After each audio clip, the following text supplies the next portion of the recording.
नमस्कार प्रिय दर्शक, आपके अपने YouTube चैनल विश्व ज्योतिष केंद्र में आपका स्वागत है। आप अपनी कुंडली का विश्लेषण कराना चाहते हैं, कुंडली का मिलान कराना चाहते हैं, किसी शुभ मुहूर्त के विषय में जानना चाहते हैं, खराब ग्रह दशाओं के उपाय या समस्याओं का समाधान या पूजा पाठ आदि कराना चाहते हैं, हमारे नंबर पर कॉल कर सकते हैं, व्हाट्सएप मैसेज कर सकते हैं। कॉल करने पर, मैसेज करने पर आपको शुल्क आदि के विषय में मैसेज मिल जाएगा। ओम नमः शिवाय। पंडित सत्यनारायण शर्मा। आज मैं आपको चतुर्थेश भाव के फल को बताने जा रहा हूँ। जो चतुर्थ भाव का स्वामी आपकी कुंडली में किस भाव में बैठा है और क्या फल देगा, तो आप समझ सकते हैं अपनी कुंडली को देखकर। लग्न की, तनु भाव की, द्वितीय भाव की और तृतीय भाव की वीडियो बना चुका हूँ जो यूट्यूब पे मैंने डाली हुई है। अब मैं चतुर्थेश आपके कुंडली में किस भाव में बैठा है, जो 12 भाव हैं, 1 2 3 4 5 6 7 8 9 10 11 और 12, ये 12 भाव हैं। इसमें यदि चतुर्थेश में कोई भी अंक यदि आता है, उस भाव का स्वामी है। सूर्य 5 नंबर का राशि है जो सिंह राशि है। चंद्रमा 4थे नंबर की राशि है जो कर्क राशि है। मंगल मेष राशि और वृश्चिक राशि है जो 1 नंबर और 8 नंबर की राशि है। और बुध 3 नंबर और 6 नंबर की राशि है जो कन्या और मिथुन राशि है। गुरु 9 नंबर और 12 नंबर की राशि है, धनु राशि और मीन राशि है। शुक्र 2 नंबर और 7 नंबर की राशि है जो वृषभ राशि और तुला राशि है। शनि 10 नंबर और 11 नंबर की राशि है जो मकर राशि और कुंभ राशि है। तो इसमें कोई सा भी अंक 1 नंबर से लेके 12 नंबर तक का कोई भी अंक आ सकता है, और जो अंक आएगा वही स्वामी होगा। मेरी इस वीडियो को आप पूरा देखें, और पूरा देखने से ही आप समझ पाएंगे और अपनी कुंडली को देखकर आप फलादेश कर सकते हैं। अपने परिवार के, अपने बच्चों के, अपने इष्ट मित्र की कुंडली को देखकर आप बता सकते हैं कि ये व्यक्ति इस स्वभाव का है और इसके साथ ये घटना घटित हो सकती है। शुभ है या अशुभ है, ये आप सब इस वीडियो के माध्यम से आप समझ सकते हैं। तो इसमें सूर्य 1 नंबर की राशि में बैठेगा तो उच्च राशि का हो जाएगा, तो बहुत अच्छा फल देगा। यदि सूर्य 7 नंबर की राशि में बैठेगा तो नीच का हो जाएगा, तो फल में कमी आएगी, फल अशुभ होगा। चंद्रमा 2 नंबर की राशि में रहेगा तो उच्च का होगा, फल में वृद्धि करेगा। और 8 नंबर की राशि में रहेगा तो हानि करेगा। इसी प्रकार मंगल 10 नंबर की राशि में उच्च का होता है जो अच्छा फल देता है, फल में वृद्धि करता है। इसी प्रकार 4 नंबर की राशि में होगा तो फल में कमी आएगी। बुध 6 नंबर की राशि में उच्च का है और 12 नंबर की राशि में नीच का है। यदि उच्च का होगा तो बहुत अच्छा फल देगा, नीच का होगा तो फल में कमी आएगी, अच्छा फल नहीं देगा। गुरु 4 नंबर की राशि में उच्च का होता है और 10 नंबर की राशि में नीच का होता है। इसी प्रकार शुक्र 12 नंबर की राशि में उच्च का होता है और 6 नंबर की राशि में नीच का होता है। और शनि 7 नंबर की राशि में उच्च का होता है और 1 नंबर की राशि में नीच का होता है। उच्च राशि में बैठेंगे तो अच्छा फल देंगे, नीच राशि में बैठेंगे तो अशुभ फल देंगे और फल में कमी आएगी। इसको देखकर आप पूरा समझ सकते हैं अपनी कुंडली स्वयं की देखकर। अब इसमें पापक ग्रह कौन से हैं, जैसे सूर्य हुआ, मंगल हुआ और शनि हुआ, पापक ग्रह हैं। शुभ ग्रह कौन से हैं, चंद्रमा है, बुध है, गुरु है और शुक्र है, ये शुभ ग्रह हैं। तो इसमें कोई सी भी नंबर की गिनती आ सकती है। चतुर्थेश में मान लिया जाए जैसे कि गुरु बृहस्पति बैठे हुए हैं, 9 नंबर की राशि है। इस चतुर्थेश के जो स्वामी हुए वह गुरु बृहस्पति हुए। कौन हुए, गुरु हुए। चतुर्थेश लग्न में बैठ जाए, 1 नंबर भाव में, प्रथम भाव में बैठ जाए, पिता और पुत्र में परस्पर प्रेम और स्नेह बना रहता है। पिता के जो पक्ष होता है, जैसे पिता का भाई है, चाचा है, ताऊ है, उनकी संतानें हैं, तो उनसे शत्रुता रहती है, उनसे उसका मेल मिलाप नहीं रहता, उनसे उसके संबंध खराब रहते हैं। ऐसा जातक ख्याति प्राप्त करता है और पिता के नाम के माध्यम से ख्याति प्राप्त करता है कि फलाने का पुत्र है, और उसका पिता भी मान प्रतिष्ठा वाला होता है, और उनके मान प्रतिष्ठा से उसको भी ख्याति मिलती है क्योंकि बहुत अच्छे कर्म करता है। अपने पितृकुल के धन को का त्याग करता है पिता के कुल में, उनसे उसका वैर होने के कारण तो वो अपनी धन और संपत्ति को भी त्याग देता है ऐसा जातक, अपने बाहुबल से उस चीज को प्राप्त करता है। द्वितीय भाव में यदि चतुर्थेश विराजमान हो जाएं तो ऐसा जातक पिता का विरोधी होता है, पिता से उसकी बनती नहीं है। और यदि इसमें शुभ ग्रह बैठ जाएं तो पितृकुल का पालक होता है और पिता से उसके संबंध अच्छे होते हैं। पापक ग्रह बैठेंगे तो उस फल में कमी आएगी, या नीच का बैठ जाएगा तो उसमें भी फल में कमी आएगी, और यदि उच्च का बैठ गया या शुभ ग्रह बैठ गया तो फल में वृद्धि करता है, ख्याति प्राप्त करता है, विख्यात होता है, नाम कमाता है, और पिता के द्वारा पूर्व अर्जित धन को प्राप्त करता है। पिता अपने पितृकुल के माध्यम से उस धन को पाता है, पुरानी जो संपत्ति है उस संपत्ति को प्राप्त करता है। और यदि चतुर्थेश शुभ ग्रह से युक्त हो तो अपने माता पिता का भक्त होता है, धनवान होता है, विद्वान होता है। पापक ग्रह हो तो कृपण होता है, कंजूस होता है, अपने पितृ कुल का, अपने परिवार का विरोधी होता है। शुभ और अशुभ दोनों ही तरह के फल हैं, पर इसमें डिपेंड करता है कि हमारा ग्रह कैसा है, उसी हिसाब से। जैसे इसमें मैंने अभी गुरु बिठान दिया है तो गुरु शुभ ग्रह हो गए तो इसमें फल में वृद्धि करेंगे, और यदि इसमें कोई पापक ग्रह होता है, शनि होता है या सूर्य होता है या मंगल होता तो उसमें फल में कमी आती।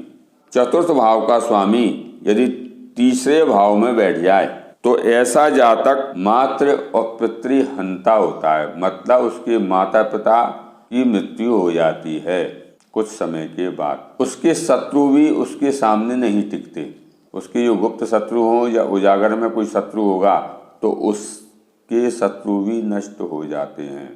पितृ बंधुओं से पालित होता है, मतलब अपने कुल के जो भी व्यक्ति हैं उनके द्वारा पाला जाता है, उनके द्वारा पाल पोष के बड़ा होता है। उसका जो कुल होता है विख्यात होता है, उसे भान आदि का सुख मिलता है। चतुष्पद चारों तरह के सुख मिलते हैं, जैसे कि धन, संपत्ति, मकान, प्रॉपर्टी, जायदाद, वाहन आदि का सुख वह पाता है। उसके जातक के बहुत मित्र होते हैं और अपनी भुजाओं से धन को अर्जित करता है, अपने बाहुबल से अब मेहनत करके परिश्रम करके धन को प्राप्त करता है। ऐसा जातक विख्यात होता है। यदि पापक ग्रह होगा तो अच्छा फल देगा, और नीच का ग्रह बैठा होगा या अशुभ ग्रह बैठा होगा तो उसमें फल में कमी आती है। चतुर्थ भाव का स्वामी स्वग्रही होकर बैठ जाए तो ऐसा जातक भू और संपत्ति पाता है, विशिष्ट होता है, भौतिक सुख सुविधाओं को पाता है, धन संपत्ति पाता है, मकान, प्रॉपर्टी, जायदाद, जमीन आदि पाता है।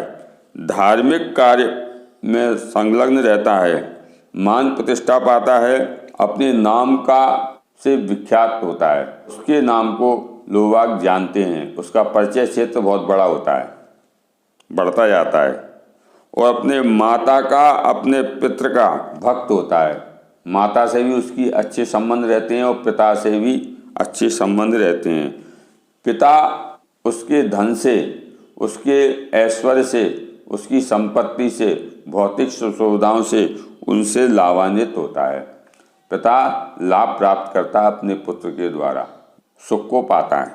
अपने जो उसके सगे संबंधी हैं, घर के परिवार के हैं, तो उनसे भी सेवित होता है, उनसे भी मान प्रतिष्ठा पाता है।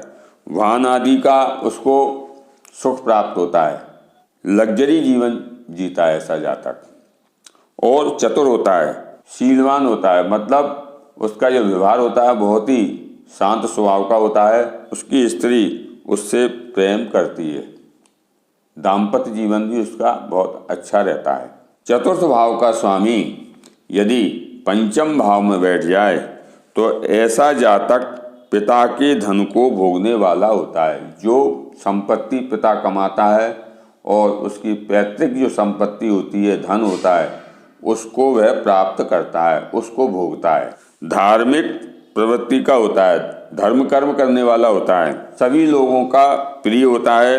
राजा के समान जो व्यक्ति होता है, उच्च अधिकारी हो, बड़ा व्यक्ति हो, राजा के समान मान प्रतिष्ठा पाने वाला ऐसा जातक उससे सम्मानित होता है। वह उसको चाहते हैं लोग, चाहे अधिकारी वर्ग हो या आईएएस अधिकारी हो, उच्च अधिकारी हो या नेता अभिनेता हो, तो उनसे भी सम्मानित होता है। ऐसे जातक का पुत्र दीर्घायु होता है, पुत्र से उसके संबंध बहुत अच्छे रहते हैं। यदि चतुर्थ भाव का स्वामी यदि छठे भाव में बैठ जाए तो ऐसा जातक अपनी पितृ संपत्ति, पिता के द्वारा कमाया हुआ पैसा या अपने पूर्वजों के द्वारा धनो संपत्ति का नाश करता है। ऐसा जातक जो संपत्ति है उसको भी वो ठिकाने लगा देता है। अपने पितृकुल का विरोधी होता है, मामा पक्ष से उसके संबंध अच्छे नहीं होते, उनसे दुख पाता है ऐसा जातक। और ऐसे जातक को पितृदोष लगता है और उसके शत्रु भी बहुत होते हैं, गुप्त शत्रु भी बहुत होते हैं, उजागर में भी शत्रु बहुत होते हैं जो उसको नुकसान पहुंचाते हैं। और यदि शुभ ग्रह हो तो पुत्र धन संचय करने वाला होता है, ऐसे जातक का पुत्र धन को संचय करता है। यदि पापक ग्रह होंगे तो उस धन की हानि करते हैं। यदि इसमें पापक ग्रह बैठ जाए या कोई भी इसमें से नीच का कोई ग्रह बैठा हो तो धन संपत्ति सब ठिकाने लगा देता है, कोई ना कोई अहमाल ऐसे जातक में आता है। इसी प्रकार यदि चतुर्थ भाव का स्वामी यदि सप्तम भाव में बैठ जाए तो ऐसा जातक विद्वान होता है, माइंड का बहुत शार्प होता है और ऐसा जातक पितृधन को त्याग देता है। मतलब उसके कुल में जो धन संपत्ति होती है, पिता का धन है, उसको भी त्याग देता है और बाहुबल से अब धन को अर्जित करता है ऐसा। और उसकी जो आकृति होती है, उसका जो चेहरा है देवता के समान होता है, उसका मान और सम्मान करते हैं ऐसे जातक का। और उसकी स्त्री प्रिय होती है, यदि स्त्री की कुंडली है तो पति प्रिय होता है, पुरुष की कुंडली है तो उसकी पत्नी प्रिय होती है जो उससे प्रेम करती है। और यदि पापक ग्रह हो तो वह अच्छा फल नहीं देता, यदि शुभ ग्रह हो अच्छा फल देता है। ऐसा जातक कुलपति होता है, अपने कुल को बढ़ाने वाला होता है, कुल में मान और प्रतिष्ठा को पाने वाला होता है। कामातुर भी होता है, काम वासना भी इसमें बहुत रहती है। और यदि इसमें पापक ग्रह बैठ जाएं तो ऐसा जातक दुष्ट प्रवृत्ति का होता है, मधुभाषी नहीं होता, ऐसे कड़वे शब्दों का प्रयोग करता है जो उसके शत्रु बढ़ते हैं। इसी प्रकार यदि चतुर्थ भाव का स्वामी यदि अष्टम भाव में बैठ जाए तो ऐसा जातक यदि पापक ग्रह होगा तो जातक क्रूर स्वभाव का होगा, क्रोधी होगा और रोगी होगा और दरिद्री होता है, धन का नाश हो जाता है, जो धन है वह भी चला जाता है, कोई ना कोई ऐसी सिचुएशन बनती है धन का नाश हो जाता है। और ऐसा जातक कुकर्मी भी होता है, कुकर्म करने वाला होता है, सब काम उल्टे सीधे करेगा ऐसा जातक, और उसकी मृत्यु को भी प्राप्त हो जाता है। कोई ना कोई ऐसी सिचुएशन आती है, एक्सीडेंट है या किसी घटना के द्वारा वह मारा जाता है ऐसा जातक। और माता और पिता का अल्प सुख पाता है, मतलब उसके माता पिता भी ज़्यादा जीते नहीं हैं, उनका सुख भी नहीं पाता है। शुभ ग्रह युक्त हो तो भान आदि का भी जो सुख है वह भी नष्ट हो जाता है, मतलब जो भी भौतिक सुख सुविधाएं उनका सबका नाश होता है। यदि चतुर्थ भाव का अष्टम में बैठ गया तो हर चीज़ का नुकसान करेगा। इसी प्रकार यदि चतुर्थेश नवम भाव में बैठ जाए, भाग्य स्थान में बैठ जाए, तो ऐसा जातक भाग्यवान होता है, भाग्य की वृद्धि होती है। यदि जिस पोजीशन में जब उसका जन्म हुआ था उससे कई गुना ये इसकी भाग्य की वृद्धि होगी मतलब ऐसा जातक बढ़ता है आगे, विद्वान होता है, धर्म कर्म करने वाला होता है और धर्म में परायण होता है, माता पिता और पितृकुल में धर्म परायण होता है, पिता को प्रसन्न रखने वाला होता है, माता पिता की सेवा करता है ऐसा जातक, और अन्य व्यक्तियों को भी उनका हेल्प करने वाला, उनके सहयोग करने वाला होता है और उनके द्वारा सम्मानित भी होता है, और तीर्थ यात्रा करने वाला होता है। ऐसा जातक तीर्थ यात्रा करता रहता है और क्षमायुक्त होता है ऐसा जातक, मतलब किसी ने कोई गलती कर दी है किसी कारणवश यदि, तो भी उसको क्षमा कर देगा, उसका नुकसान कर दी तब भी वह ठीक है, कोई बात नहीं है, क्षमा कर देगा ऐसा जातक। और परदेश में जाके सुख पाता है, मतलब ऐसा जातक बाहर जाके धन और संपत्ति भी कमाता है और सुख भी पाता है। ऐसा जातक बाहर जाने के चांस ज़्यादा बनते हैं ऐसे जातक के। इसी प्रकार चतुर्थ भाव का स्वामी यदि दसम भाव में कर्म क्षेत्र में बैठ जाए तो ऐसा जातक राजा के समान, उच्च अधिकारी के समान, नेता अभिनेता के द्वारा सम्मानित होता है, उनके द्वारा लाभ प्राप्त करता है और गवर्नमेंट सर्विस करता है, सरकारी सर्विस, और अच्छे पद पर आसीन होता है ऐसा जातक। और यदि प्राइवेट सेक्टर में भी काम करेगा तो अच्छे पद पर काम करेगा और अच्छा खासा पैसा कमाएगा। ऐसे जातक की उस क्षेत्र में मान प्रतिष्ठा तो होती है, साथ में ख्याति भी पाता है, अच्छे पद पर जाकर आसीन होता है ऐसा जातक, और क्षमावान होता है और माता पिता का सुख पाने वाला होता है, माता पिता का सुख भी पाता है और उनका मान सम्मान भी करता है ऐसा जातक। और यदि इसमें पापक ग्रह बैठ जाए और इनमें कोई नीच का हो जाए, जैसे शनि सूर्य सप्तम भाव में बैठ जाए नीच का हो जाएगा, या मंगल नीच का हो जाए चौथे भाव में, चतुर्थ नंबर की राशि में बैठा हो, या शनि 1 नंबर की राशि में बैठा हो, तो उस फल में कमी आ जाती है। और दूसरे से का सेवक होता है, मतलब दूसरे व्यक्ति की हेल्प करने वाला होता है, यदि कोई परेशानी में है तो उनकी भी हेल्प कर देगा। पर इसमें यही है कि यदि अच्छा ग्रह बैठा हुआ है, उच्च का बैठा हुआ है, तो बहुत अच्छा फल देगा, ऐसा व्यक्ति बढ़ता जाता है।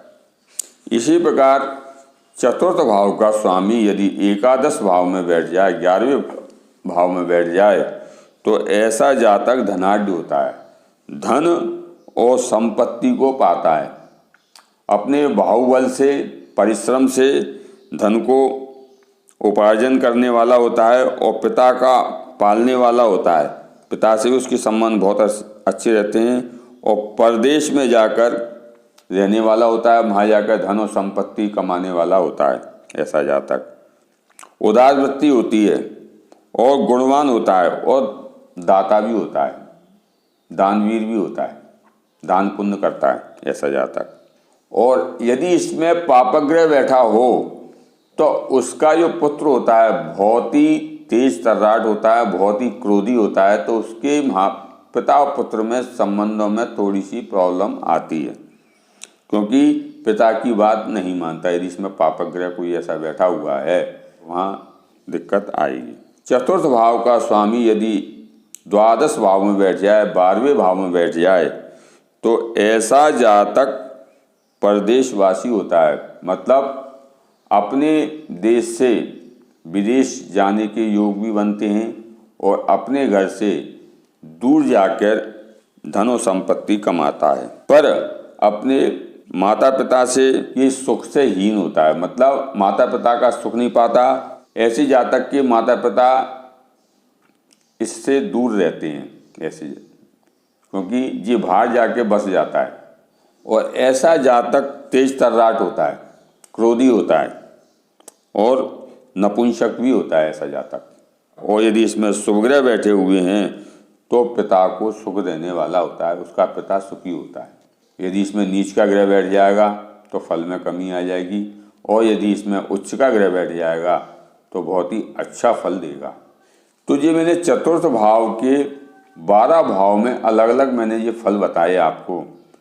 तो आपको ये अच्छा लगा हो तो लाइक करें, शेयर करें, सब्सक्राइब करें। जय श्री राम।